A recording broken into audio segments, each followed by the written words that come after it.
This week on Dear Rabbi. If God is all loving, why would God let Satan turn us astray and inflict pain on people? Like many of the questions we have about Judaism, this question stems from growing up in a predominantly Christian society. Years ago, in a class I gave on Yom Kippur, I asked the audience of roughly 300 or 400 people, how many of them, by a show of hands, knew who the mother of Jesus was? And just like that, tons of hands shot up, I know, and people actually shouted out the answer, that the mother of Jesus was Mary. Then I asked the group, how many of them knew what the name of Moses' mother was? Silence. Not a single hand went up.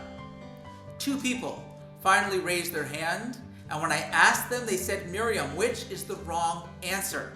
Moshe's mother was Yocheved. Why is it that 300-400 Jews sitting in a room all knew who the mother of Jesus was, but almost none of them knew the name of Moshe's mother?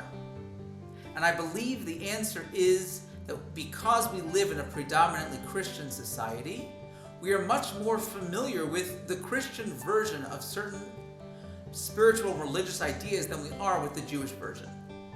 The same is true with your question about Satan. While the non-Jewish world may have gotten the word from us, the concept is very, very different. The Hebrew word Satan means adversary, but it doesn't mean God's adversary, as if there was some other power that had the ability to fight with God. No, it means our adversary. The Jewish concept of Satan is a sparring partner.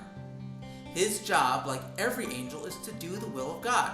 And in this case, his job is to help us overcome our baser instincts to become greater people, to be the human being that God envisioned when he created us. So the Satan is not something that is fighting against God. Rather, it's a hired employee, so to speak, an angel that works for God to ensure that we reach our ultimate potential, just like a sparring partner would be there to help us fight to become stronger, greater, and better human beings.